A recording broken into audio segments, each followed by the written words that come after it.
Graça e paz do Senhor Jesus. Vamos ler 2 Samuel, capítulo 15, versículo 19.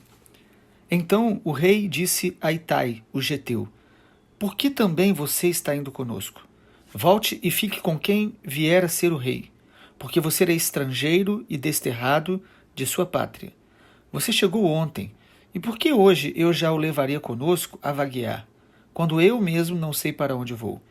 Volte e leve consigo seus companheiros, e que a misericórdia e a fidelidade o acompanhem. Porém, Itai respondeu ao rei: Tão certo como vive o Senhor Deus, e como vive o rei, o meu senhor, no lugar em que estiver o meu rei, meu senhor, seja para a morte, seja para a vida, lá estará também este seu servo. Então Davi disse a Itai: Vá e passe adiante. E assim passaram adiante Itai, o geteu, todos os seus homens e todas as crianças que estavam com ele. Toda a terra chorava em alta voz. E todo o povo e também o rei passaram o ribeiro de Cedron, seguindo o caminho do deserto.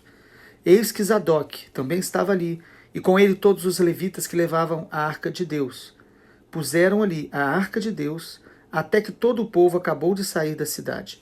Então o rei disse a Zadok: Leve a arca de Deus de volta para a cidade. Se eu encontrar favor aos olhos do Senhor, ele me fará voltar para lá, e me deixará ver tanto a arca como a sua habitação. Se ele, porém, disser: Não tenho prazer em você, eis-me aqui, faça de mim o que achar melhor. O rei disse mais a Zadok, o sacerdote: Ó vidente, volte em paz para a cidade com o seu filho Aimaas e com Abiatar e o filho dele, Jonatas. Vejam, vou ficar esperando nos vales do deserto até que me venham notícias de vocês. Então Zadok e Abiatar levaram a arca de Deus de volta para Jerusalém e lá ficaram. Davi seguiu pela encosta do Monte das Oliveiras, subindo e chorando. Tinha a cabeça coberta e caminhava descalço. Todo o povo que ia com ele de cabeça coberta subiu chorando. Então contaram a Davi que Aitofel estava entre os que conspiravam com Absalão. Por isso Davi orou dizendo: Ó Senhor, peço que transformes em loucura o conselho de Aitofel. Quando Davi chegou ao alto do monte, onde se costuma adorar a Deus, eis que Hussai, o arquita, veio encontrar-se com ele, de manto rasgado e com a terra sobre a cabeça. Davi lhe disse: Se você for comigo, será um peso para mim. Mas se voltar para a cidade e disser a Absalão: Eu serei, ó rei, seu servo, como no passado fui servo de seu pai, assim agora serei seu servo. Você poderá me ajudar e frustrar o conselho de Aitofel. Os sacerdotes Zadok e Abiatar estarão lá com você. Conte a esses sacerdotes tudo o que você ouviu no palácio real. Lá estão também os filhos deles, Aimaas, filho de Zadok, e Jonatas, filho de Abiatar. Por meio deles, vocês podem me mandar notícias de todas as coisas que ouvirem. Então Hussai, amigo de Davi, foi para a cidade, e Absalão entrou em Jerusalém. Essa segunda parte do capítulo 15 de 2 Samuel nos mostra os cuidados que Davi teve no meio da adversidade, no meio de um momento de tanta angústia, de perseguição, onde Davi estava perplexo diante da rebelião do seu filho Absalão. A gente percebe que mesmo diante da ferida e desta adversidade, Davi, ele mostra o seu coração. Irmãos, nós não podemos nos esquecer de que os desertos mostram muito mais do nosso coração do que a gente possa imaginar. Mesmo ferido e perplexo, Davi, ele revela mais uma vez as marcas de um homem que amava Deus, que conhecia a Deus, que estava na presença de Deus. E eu quero destacar pelo menos 4 marcas aqui deste homem de Deus diante da adversidade. O primeiro cuidado que Davi teve foi o cuidado com a Arca da Aliança. A gente viu isso no versículo 24, diz que ali estava a Arca da Aliança, eles estavam fugindo de Jerusalém. Davi poderia estar preocupado apenas com ele, com a sua dor, com, quem sabe, todos os tesouros e conforto que ele havia adquirido como rei. Mas a gente percebe que o foco de Davi é a presença de Deus. Ele quer, no momento mesmo de angústia, de uma ferida aberta pelo seu próprio filho, uma rebelião que incluiu também oficiais pessoas que estavam perto dele se uniram a Absalão, inclusive Aitofel, que era um grande conselheiro. E aqui a gente vê Davi preocupado com a arca do Senhor. Ou seja, ele quer honrar a Deus no meio da sua adversidade. Ele quer honrar a presença de Deus. Aquele objeto, a Arca da Aliança, que representava a presença de Deus e que tinha realmente toda uma simbologia essencial na nação de Israel. Era ali que a presença da Shekinah de Deus se manifestava. Então Davi, ele dá ordens aqui aos levitas e a Zadok, esse líder entre os levitas, e ele diz, olha, levem a arca do Senhor para Jerusalém, levem ela de volta, cuidem dela. Sabe, irmãos, nós podemos estar nos momentos mais difíceis, de dor, até mesmo de dúvida, de incertezas, mas nós devemos sempre honrar a presença de Deus, inclusive da maneira que tratamos as pessoas, que reagimos às adversidades. Em segundo lugar, a segunda marca aí no caráter de Davi, de um homem de Deus, o segundo cuidado que ele teve no meio da adversidade foi o cuidado de ser submisso e de uma forma muito especial, humilde, para reconhecer a soberania de Deus. Então ele é humilde e ele se sujeita à soberania de Deus. É muito importante perceber isso quando ele fala no versículo de número 25, que o rei falou a Zadok, leve a arca de Deus de volta para a cidade, porque se eu encontrar favor aos olhos do Senhor, ele me fará voltar para lá e me deixará ver tanto a arca como a sua habitação. Percebe, irmãos, que Davi, no meio da dor, ele não perde de vista a soberania de Deus.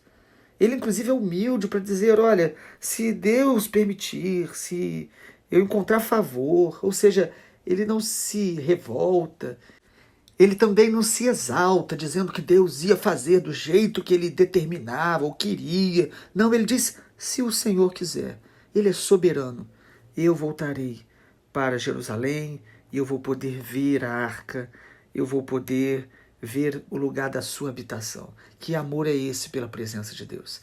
Mesmo na dor, Davi preserva essa sujeição à soberana graça de Deus. Deus é soberano sobre as rebeliões, sobre as traições, sobre as dores que nós enfrentamos. Deus é soberano e nós devemos nos humilhar e nos sujeitar à soberania de Deus em adoração.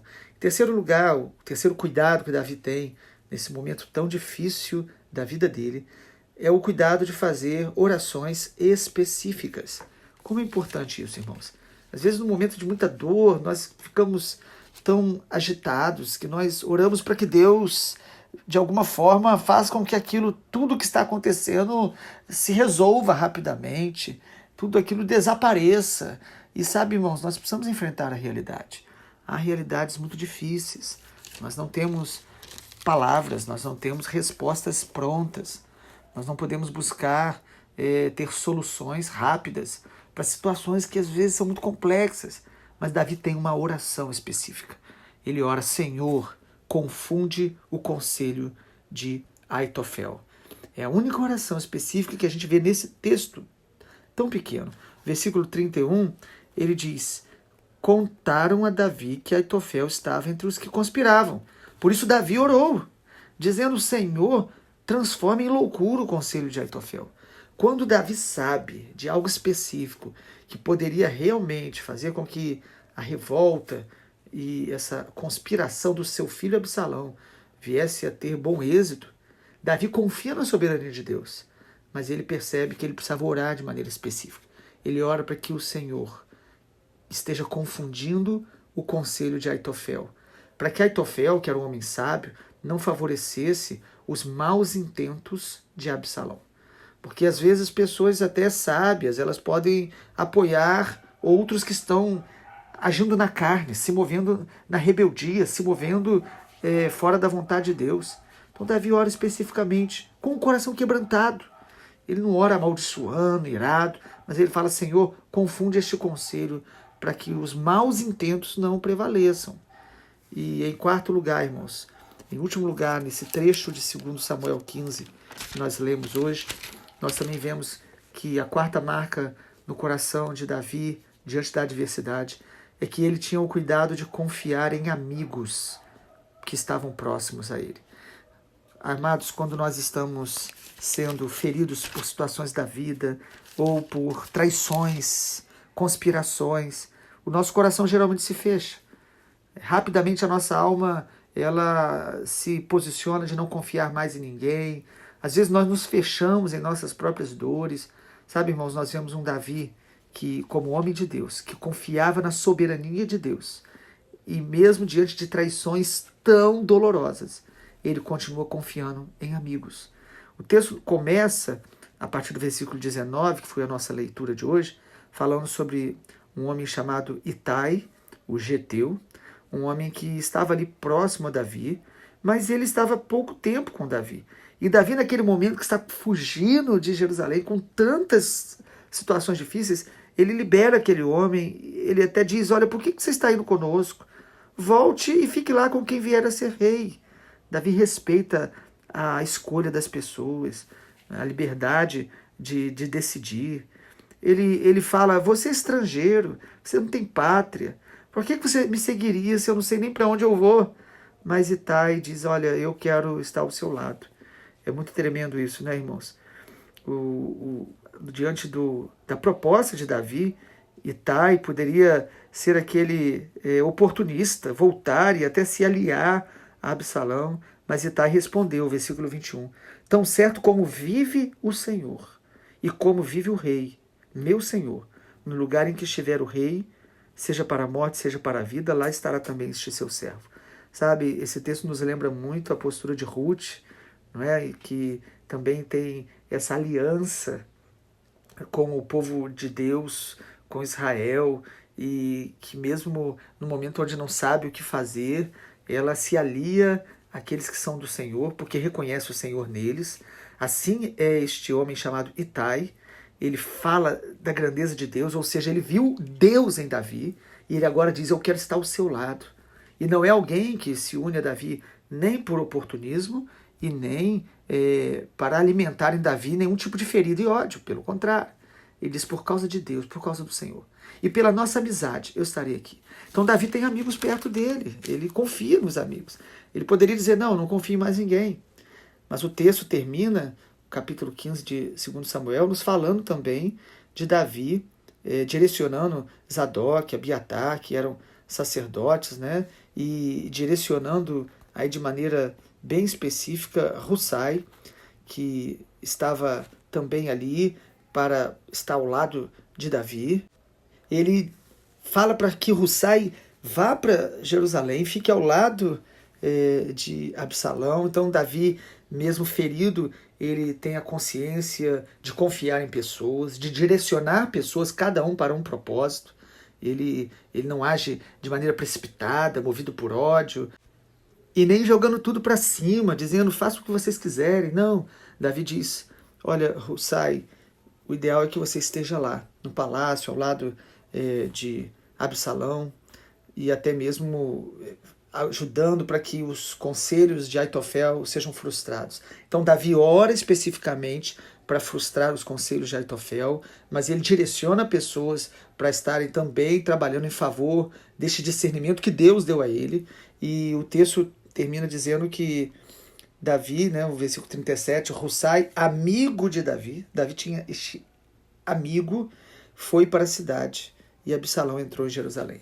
Um texto que começa com tanta dor, com tanta traição, com uma rebelião familiar e tanta dor que nós podemos imaginar num pai enfrentando tudo isso. O texto termina falando de uma amizade sincera, fidelidade que nós podemos confiar. Irmãos, eu não sei a dor que você tem enfrentado, talvez neste ano que se passou, e o tempo que você tem passado, mas eu sei que o nosso Redentor vive e por fim ele se levantará sobre a face da terra. E diante da dor, da calamidade, da traição, mantenha estes cuidados como homem e como mulher de Deus, em nome de Jesus. Vamos orar? Pai, obrigado pela Tua palavra que tem fortalecido o nosso coração. A Tua palavra é viva, ela é eficaz. Que o Senhor fortaleça cada um de nós em nossas batalhas que temos enfrentado e que iremos enfrentar Que a graça do Senhor nos ensine, através de Davi, a manter este coração que prioriza a tua presença, que crê na soberania do Senhor, que sabe orar dirigido pelo Senhor de maneira específica, e que possamos sempre ter amigos do reino ao nosso lado, para nos ajudar a perseverar na fé e no teu propósito. Muito obrigado, Pai, pela tua palavra, em nome de Jesus. Amém, Senhor.